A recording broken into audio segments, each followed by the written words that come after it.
Olá, pessoal. Hoje nós vamos ver um problema bastante importante, que é o problema da simulação de sistemas quânticos. De fato, esse foi o primeiro problema para o qual um computador quântico foi pensado, né? Isso aconteceu no começo da década de 80, em que alguns físicos e cientistas de computação pensaram a respeito das dificuldades de simular sistemas quânticos. Nós vamos na aula de hoje, falar sobre isso e explicar por que é difícil simular um sistema quântico num computador clássico e por que, né, que há necessidade daí de ter computadores quânticos para poder simular sistemas quânticos. Tá? Então, de fato, né, o que a gente, né, utiliza em simulação, acho que é importante falarmos isso como ponto de partida. Simulação, né, utilizamos nossos computadores diários, né, diariamente, para simular, né, sistemas diversos. Uma das aplicações mais importantes, né, é na solução de equações diferenciais. Tá? Então, tipicamente, um computador não só serve para essas possibilidades diárias que nós estamos, né, acostumados a fazer, mas o computador, na verdade, foi inventado lá atrás para você ter, né, alguma maneira de proceder com cálculos de forma autônoma. Né? Você ter, seguindo algum algoritmo, você conseguir resolver problemas como previsão de tempo, como soluções, né, de diversos problemas físicos aí difíceis, né, de serem resolvidos, que é muito que ficaria muito custoso para uma pessoa fazer, né, sem ter algum recurso computacional. Então, de fato, a simulação é o ponto aí central, né, para a gente tentar o que foi, na verdade, serviu aí como um grande ponto aí de incentivo para o desenvolvimento de computadores de forma geral, tá? O que a gente faz em simulações? Em simulações, de forma geral, o que se faz é resolver soluções de equações diferenciais de formas diversas, tá? Que descrevem algum comportamento dinâmico ou um comportamento de um dado sistema, cuja descrição possa ser aí, né, dada em termos de um conjunto aí de equações diferenciais. Alguns desses exemplos de equações diferenciais são, por exemplo, nas equações de Newton, quando você tenta simular um conjunto de partículas clássicas que evoluem, né, de acordo com uma evolução específica. Equação de Poisson, né, tipicamente aí, importante para a descrição de fluidos, né, movimento de fluidos. Equação de onda eletromagnética também, ou mesmo equação de difusão, também é bastante importante, entre outros. Tá? O que na verdade é feito em todas essas possibilidades é dada uma condição inicial ou de contorno, que é importante muitas vezes, né? Essa equação específica que simula aquela propriedade física, ela é propagada até você ter uma solução em um determinado instante de tempo ou posição específico futuro aí, né, no caso, tá? Então, as soluções são obtidas por algum método interativo, né, fazendo-se aproximações dessa situação do estado inicial, tá? Ou das condições de contorno, né? E uma representação digital após, né, a discretização da própria equação no espaço e no tempo. Muitos de vocês já viram, né, alguma propriedade dessa, como se faz uma simulação, né, em física computacional, mas, né, o procedimento básico é o que a gente vai descrever aqui. Por exemplo, se eu tiver uma equação diferencial como sendo essa daqui, simples, dy dt igual a uma função f de y, como que isso é feito, né, numericamente no computador? Nós discretizamos aí a equação diferencial. Ela, na verdade, eu tenho a minha variável y, mas eu estou preocupado, né, da evolução dessa variável y no tempo. Então, eu discretizo o tempo, que é o tempo t aí, em intervalos de tempo ΔT, e simplesmente faço, né, uma propagação linear para um instante de tempo posterior t mais esse intervalo de tempo ΔT, que tipicamente seria o intervalo de tempo pequeno, de tal forma que eu reescrevo essa equação 1 de uma forma discretizada, como sendo y de t, né, mais ΔT, aproximadamente igual a y de t mais a própria função de y, vezes o intervalo de tempo ΔT, e assim por diante, até que a gente consiga obter o valor de y no instante de tempo desejado. Então, eu propago para instantes de tempo posteriores, seguindo, né, recursivamente, tá, essa equação 2. O erro desse tipo de procedimento, isso é bastante importante, ele vai ser limitado e não cresce mais rápido que uma potência no número de iterações, porque se subisse exponencialmente, né, a gente não teria a possibilidade de resolver por esses métodos iterativos em que nós discretizamos o tempo. Tá? Bom, e a simulação de sistemas quânticos, né, em computadores clássicos? Por que que ela não pode ser realizada eficientemente, já que a equação fundamental que governa a dinâmica desses sistemas é a equação de Schrödinger. A equação de Schrödinger é simples, é uma equação diferencial, né, dependente do tempo em que eu tenho que atuar o meu Hamiltoniano no meu vetor de estado psi, né? Então, por exemplo, se nós estamos representando a função de onda de uma partícula no espaço de posições, nós temos nessa representação de posições o produto interno de x com psi, vai me dar a minha função de onda x, e essa equação 4 é a equação de Schrödinger dependente do tempo, está faltando aí, né, um intervalo, o psi de x aqui, tá? Mas ela é a equação que depende do tempo, ela diz, né, que a evolução de psi, dependendo do tempo, vai ser, na verdade, igual a uma parte livre, essa é a parte livre, mais um potencial, né, que atua sobre esse sistema V de x. Tá? Então, em princípio, isso parece ser uma equação diferencial, né, idênticas anteriores, né, a menos do fato que a gente entrou com um elemento imaginário, mas esse não é o problema. O problema é que, para a descrição do meu sistema como um todo, nós não observamos, né, nada mais do que a dimensão desse espaço de Hilbert, né, que descreve, cujo esse estado está descrito, né, representado, né, e ele ocupa algumas possibilidades, né, dessa representação, né, nesse espaço de Hilbert. Então, o espaço de estados do meu sistema, em que esse vetor de estado está descrito, ele é muito importante, ele tipicamente cresce exponencialmente com a dimensão do sistema, de forma diferente de um sistema, de um sistema quântico. Aqui a gente está falando de uma representação contínua, né, no espaço de posição, né, mas nós vamos falar do caso discreto para ficar mais simples, tá?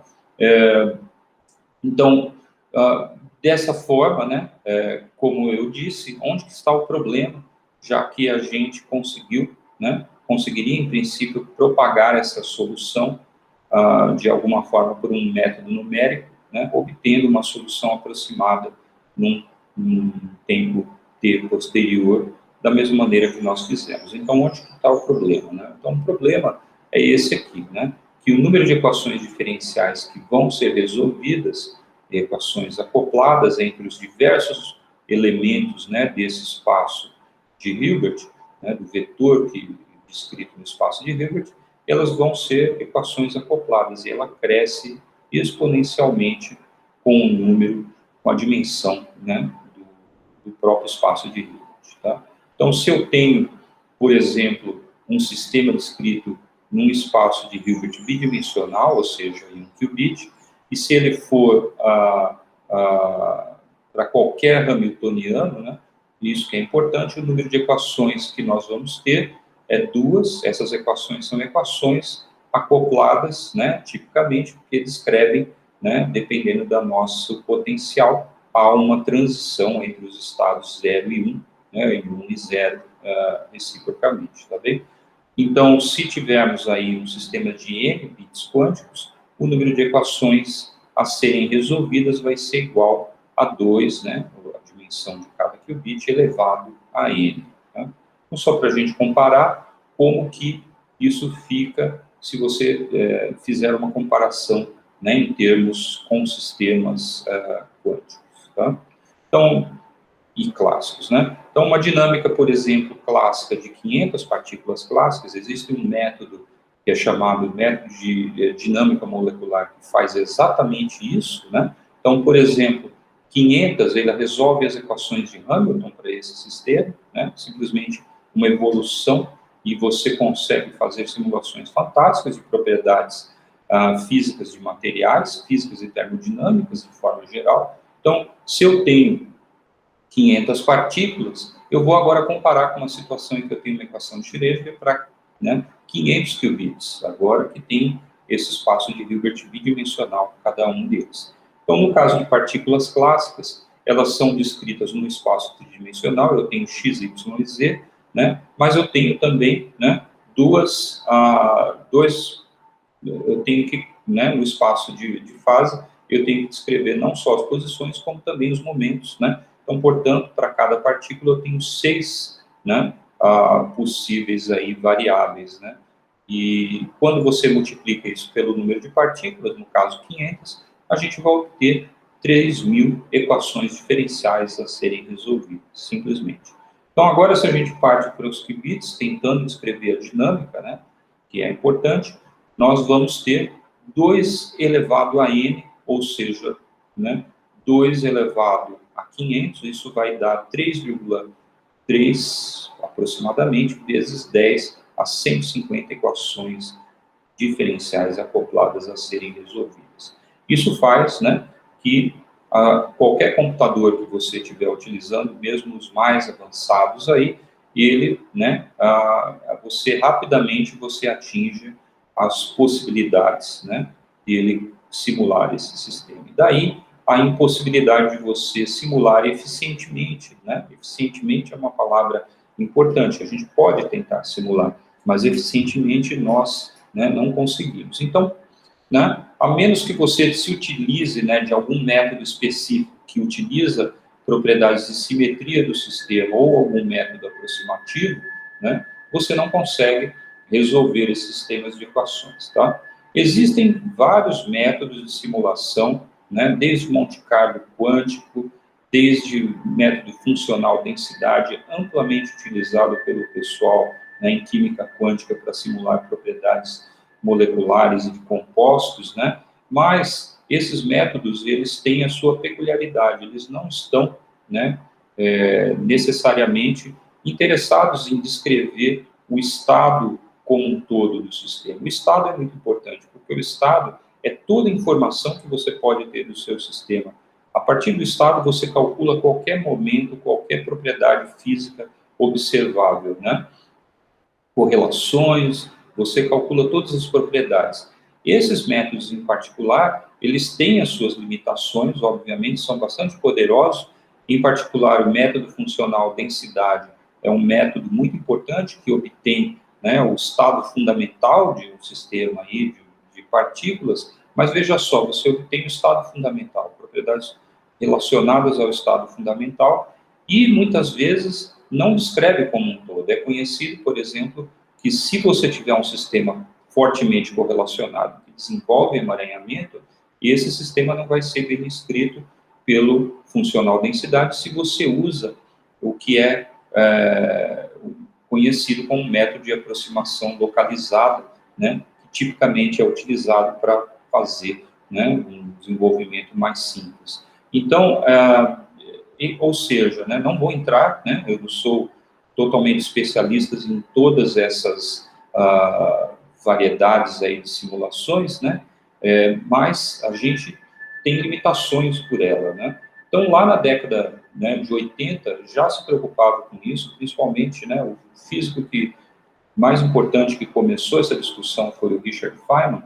Ele era, entre outras coisas, altamente preocupado e gostava muito dessa parte de física computacional, e uma das coisas que ele se questionava é se a gente poderia ter, né, um dia, começar a utilizar computadores que tivessem a propriedade de ter estados de superposição e, consequentemente, desenvolver algum tipo, né, de emaranhamento entre elementos básicos, os qubits, para a gente poder, né, na verdade, simular eficientemente sistemas quânticos. Nós já vimos, né, nas aulas anteriores, que nós conseguimos, se eu tiver um computador quântico com um número, né, que é no máximo polinomial de portas, nós podemos aproximar, né, unitários arbitrários. Se podemos aproximar unitários arbitrários, nós podemos, portanto, descrever a evolução de estados arbitrários. Não precisa ser de qubits, né? Podemos usar esses qubits para, né, proceder, né, com cálculos mais complexos, evoluções mais complexas de sistemas quânticos. Essa é a ideia da simulação quântica, tá? Então, de fato, né, isso que é interessante, essa ideia foi, na verdade, existia aí uma hipótese, né, do Feynman, e essa hipótese foi comprovada mais recentemente pelo Seth Lloyd, né, e outros, tá, que foram muito importantes na descrição de simulações de sistemas quânticos. Existem algumas peculiaridades que nós vamos falar agora, tá, que são necessárias para a descrição dessa evolução. Então, bom, o principal, né, como que nós temos que fazer, como nós podemos proceder para fazer essa simulação. Então, na simulação do sistema quântico, nós temos um hamiltoniano aí arbitrário, tá, que deve ser utilizado, nesse caso, independente do tempo, tá, ele deve ser utilizado para a descrição do nosso operador de evolução. O operador de evolução nosso, no caso, independente do tempo, é simplesmente E a menos I hamiltoniano, T vezes T dividido por H cortado, atuando no meu estado inicial, tá? Então, tipicamente, é difícil a gente, né, dependendo do hamiltoniano do nosso sistema, pode ser complicado exponenciar esse hamiltoniano, e uma tentativa de aproximação é discretizar da mesma maneira que nós fizemos anteriormente, só que agora, né, veja só, nós discretizamos essa evolução, né, que escrevendo essa série exponencial, né, em termos de suas potências e tomando até primeira ordem em ΔT, nós ficamos simplesmente com o termo de ordem zero, que é a identidade, menos IH ΔT sobre H cortado, atuando no meu estado T e evoluindo até um instante de tempo ΔT, e eu posso repetir esse processo, né, de acordo com o necessário. Então, essa equação é tratável, né, já que para vários hamiltonianos vai ser direto a gente compor, né, várias portas quânticas para essa aproximação dessa evolução I menos IH ΔT sobre H cortado, tá?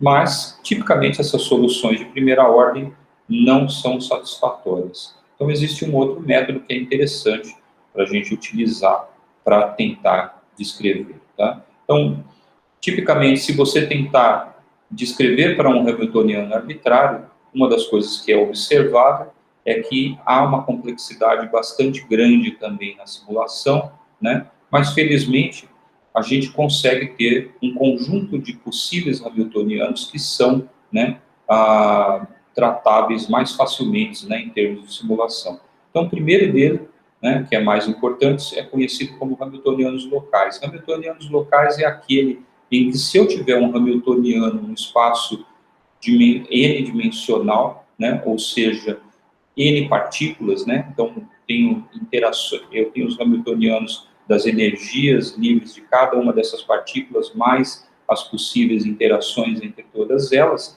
mas se esse hamiltoniano total puder ser decomposto entre hamiltonianos HI, né, em que cada um deles atua no máximo, né, num número constante de subsistemas, que é menor do que o sistema total, tá? Por exemplo, aqui, eu estou descrevendo aqui um sistema que eu tenho interação, por exemplo, nesse sistema em particular, eu tenho interação dele com essa outra partícula que está aqui, representada em verde, com essa outra, então ele interage com duas partículas, né? Então, tipicamente, a gente tem interação de uma partícula com cada mais duas outras, né? A gente vamos dizer, por passo aí de interação, né, do tempo, tá? Então, esse é um tipo típico, né, de sistemas, né, que a gente pode simular. Eu poderia ter aí tanto a energia livre, que é de um corpo, quanto a parte, né, de interação, que é de dois corpos ou de muitos corpos, tá? Mas, felizmente, em física, a maioria dos problemas são descritos, né, simplesmente até interações de dois corpos, tá? Então, isso é muito, relativamente, facilita o número de problemas que nós podemos ter. Então, tipicamente, essas interações são descritas, por exemplo, como no caso de interações aí, né, em termos dos operadores sigma-x e sigma-j, né, se eu tiver um sistema de spin meio, né, vai ser sigma-x e sigma-x também da partícula J e partícula K, né, ou tem uma atuação como magnetização XJ, né, aqui, né, sigma-x, tá, para essa partícula J, tá bem? Então, esse é o caso típico que a gente precisa simular em física. Existem, né, situações que, obviamente, precisamos de interações de 3 corpos e mais, né, mas, tipicamente, a gente, além de ter essa vantagem de ter interações de 2 corpos, a gente ainda, né, pode, né, aproximar as interações para primeiros vizinhos apenas, né? Então, isso é uma vantagem muito grande, né, facilita bastante o nosso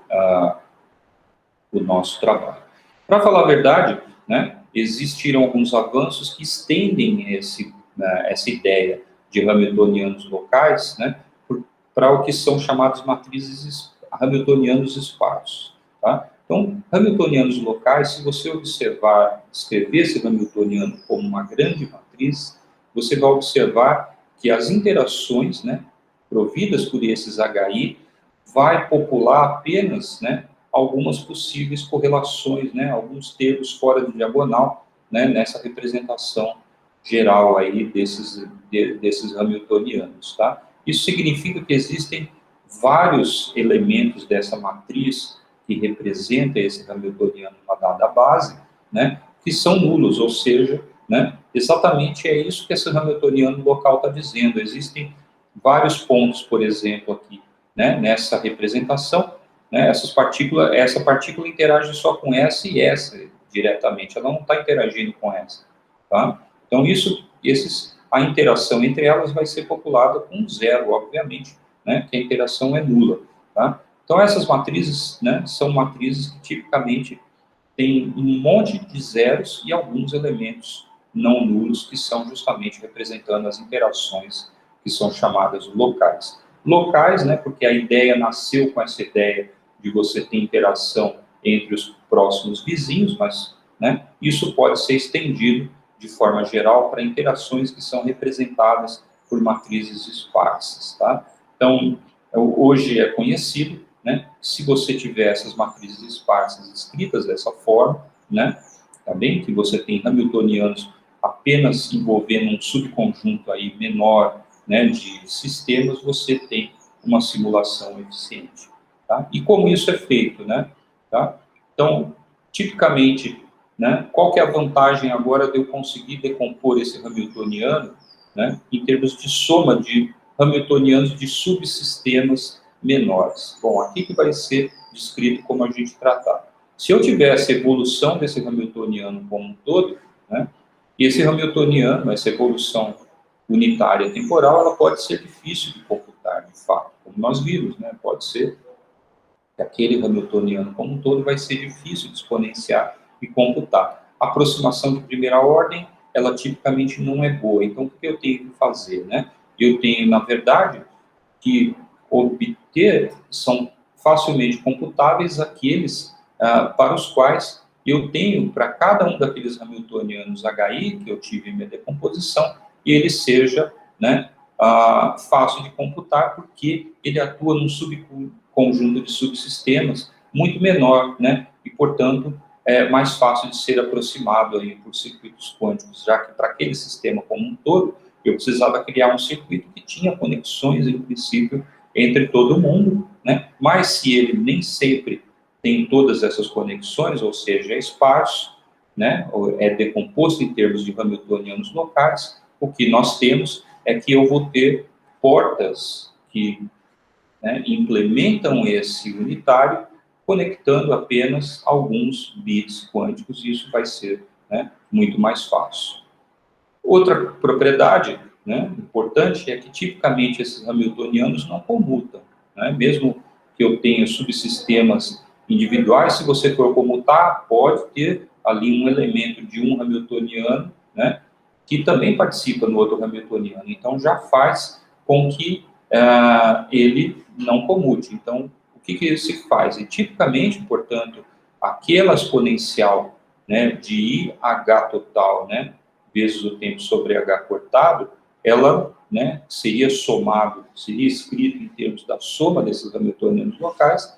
Isso não é igual ao produtório desses hamiltonianos, né, atuando independentemente, como está aqui, né? Tipicamente, a gente vai ter, né, uma correlação, né, mas, felizmente, há um teorema, né, de aproximação assintótica que serve exatamente para esse tipo de evolução. Esse teorema, ele é conhecido como a fórmula aqui de Trotter-Suzuki. E ele diz o seguinte, né? Digamos que tenhamos dois operadores, né, A e B, né, dois operadores hermitianos, no caso aí, né, o nosso hamiltoniano, tá? E para qualquer tempo t real. Se eu pego esse produto entre dois possíveis operadores, evoluções desses possíveis operadores, dividido por n, né, né, na exponencial, e tomada potência n, e tomo n tendendo ao infinito, essa aproximação, né, essa evolução decomposta é igual, né, para n infinito, vai ser igual a essa, né, a exponencial com o argumento a mais b, né, multiplicado por t efetivamente. Tá? Então, isso é muito importante. Tipicamente, quando a gente decompõe uma evolução que é conjunta como essa aqui, como será a evolução dos hamiltonianos locais em evoluções desse tipo, nós chamamos essa evolução, né, de trotterização da evolução, né, é um jargão utilizado aí para representar esse processo. Observe que como eu divido por n, né, significa o quê? Pegar a minha evolução e dividir por n passos, né, n intervalos de tempo. Isso vai fazer com que cada intervalo de tempo seja muito pequenininho na minha evolução e tipicamente faz com que eu tenha uma limitação na evolução, né, no tempo total de evolução do meu sistema. Tá? Então, tipicamente isso daqui vai ser garantido para, né, intervalos de tempo, evoluções no tempo muito pequeno. E aí está a contrapartida dessa simulação. Eu acabo gastando bastante tempo quando eu faço essa simulação para tempos longos, tá bem?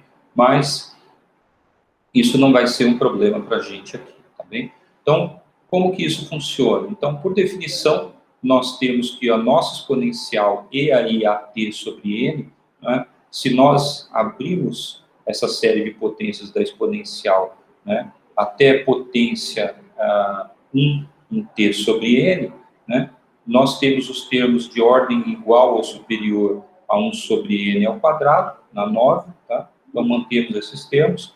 Agora, quando eu faço o produto sobre todos esses termos e mantenho aí o termo linear, eu tenho justamente 1 sobre nt vezes a mais b no termo de primeira ordem e mais os termos de ordem 1 sobre t sobre, né, sobre n, né, de ordem superior, igual ou superior a t sobre n ao quadrado, tá? Então, quando tomamos agora n desses produtos, ou seja, né, tomamos agora a potência n, o que nós obtemos é essa expressão que é dada aqui com um binômio, né, de nk de 1 a n de 1 sobre nak, aquelas potências de I A mais B vezes T a K, mais os nossos, né, mais o nosso, as potências, né, superiores que nós tivermos aí desse sistema, tá bem? Então, isso está representando as nossas potências que foram consideradas, né, desprezadas aí de toda a evolução, quando nós tomamos todas as possíveis N potências, tá? Então, agora, quando a gente, na verdade, observa que esse binômio NK de 1 sobre NK, ele é igual, né, a aproximadamente aí a 1 sobre k fatorial mais potências superiores de n, nós podemos substituir isso, porque a gente já tinha essa potência de ordem superior de 1 sobre n na nossa expressão, eu substituo então por k fatorial, e o que eu obtenho finalmente, né, no limite aí de n tendendo a infinito, é exatamente o que? A nossa expressão da exponencial, tá? Mais, né, esse termo, né, de ordens superiores na nossa aproximação, tá bem? Então, ou seja, quanto maior, obviamente, esse erro que eu tenho com essas ordens superiores, quando n tende a infinito, ele vai tender a zero, e, portanto, isso é identicamente igual à minha evolução conjunta dos operadores hermitianos A mais B. Tá bem? Então, provamos a fórmula de Trotter. Tá?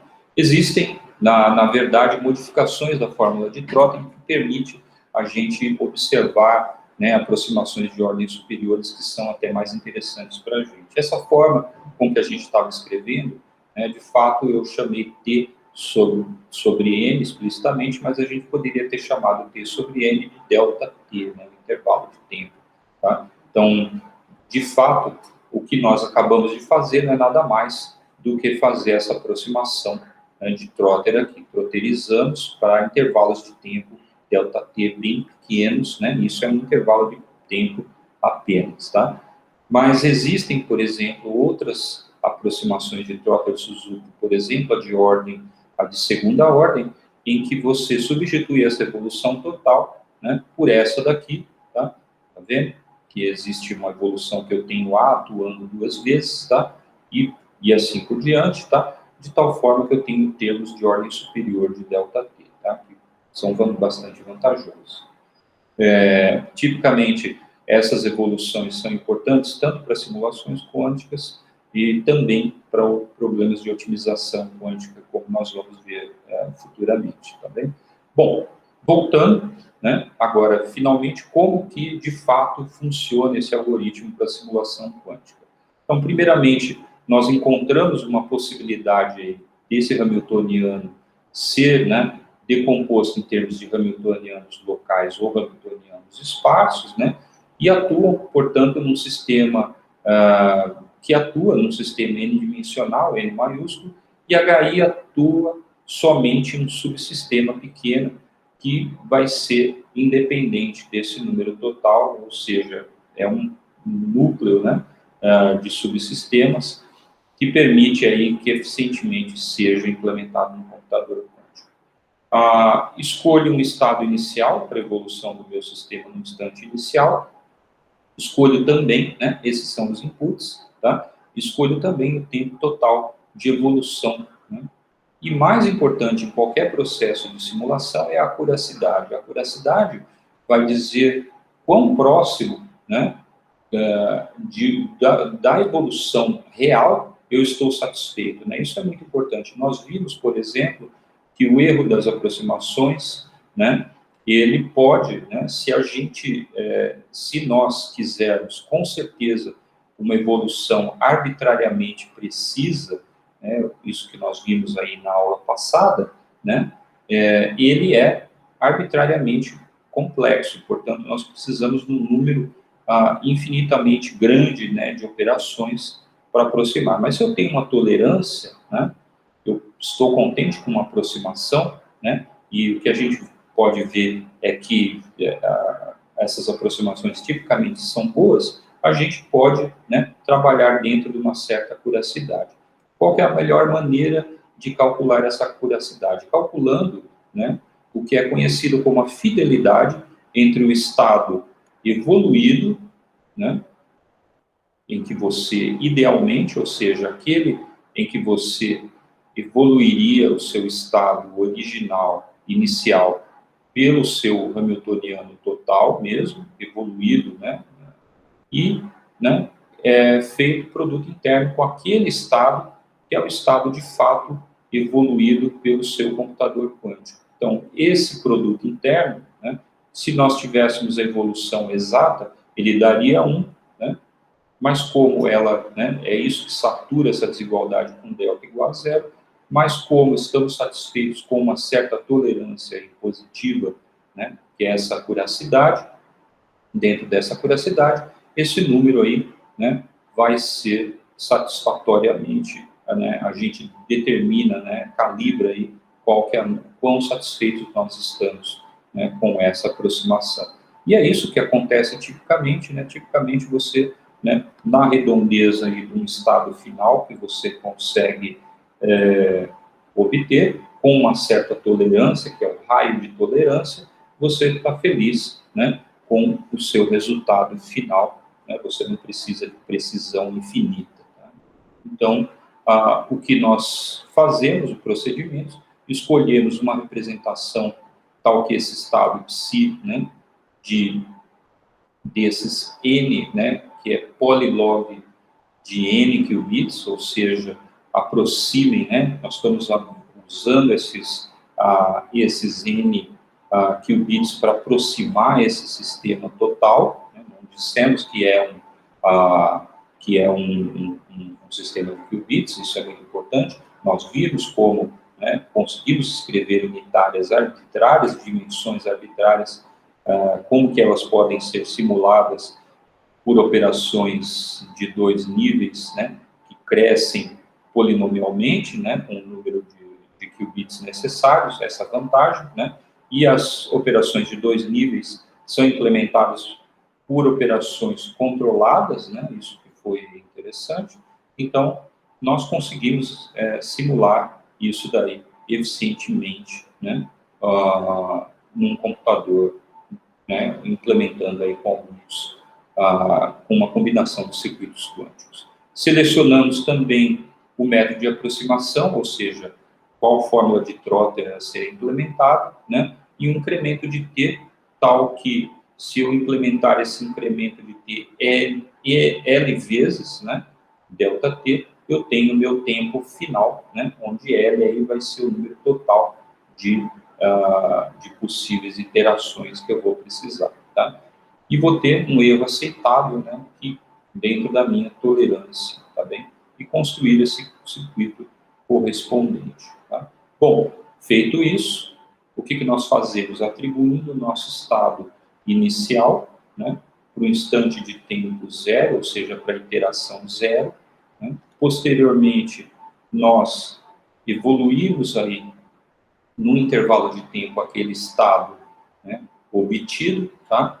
Para todos os possíveis passos de iteração L até L mais 1, tá? E fazemos a substituição de que L é igual a L mais 1 e, portanto, substituímos, vamos para o próximo passo, até que chegamos, né, ao tempo final para todos os L's, todas as iterações necessárias, e temos, finalmente, que o nosso estado é, portanto, o estado evoluído. Tá? Então, como que nós calculamos quão, né, bem nós evoluímos esse sistema? Na verdade, nós podemos usar, né, o erro na aproximação que nós utilizamos na aula passada a respeito de erro na atribuição de unitários, né? Aquele unitário que gostaríamos de obter, que era a evolução exata, e o unitário que obtemos, na verdade, quando implementamos eles por operações controladas aí, ou seja, operações de 2 níveis, né? Então, nós calculamos esse erro, né? E se ele estiver dentro da nossa tolerância, então, assumimos isso como efetivamente muito bom, tá? Então, deve-se dizer, né, que esse tipo de procedimento já foi, né, implementado em diversas situações, tá? Então, aqui eu estou mostrando para vocês complexidades de algoritmos de simulação quântica. Não vou entrar em detalhes, né, isso é um pouco mais avançado do que a gente precisa agora, mas existem, por exemplo, o que são as fórmulas de produto, aplicações diretas de série de Taylor e processamento de sinal quântico, tá? Então, o mais importante é que a gente vê, né, complexidade das portas em termos de erro, né, dessas portas e tempo, né, de processamento, ou complexidade em termos, né, aí em termos da profundidade ou, né, a largura aí do circuito, em termos do número de qubits necessários.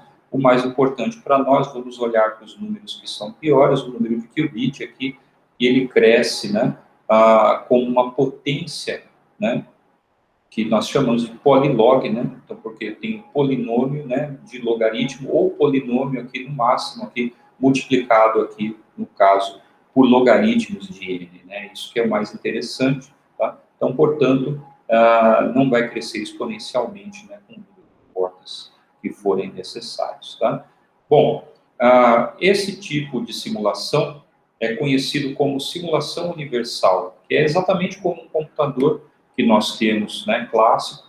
Ele é capaz de simular qualquer sistema que você desejar clássico, porque se você vai simular um sistema de partículas clássicas, ou se você vai simular, né, uma equação, resolver uma equação diferencial, escreve, por exemplo, o campo, uma equação de onda, né, campo eletromagnético, você não precisa trocar de computador, né, para ir especificamente resolver esse problema. Você faz, né, o seu programa e você consegue resolver eficientemente todos esses conjuntos de equações diferenciais.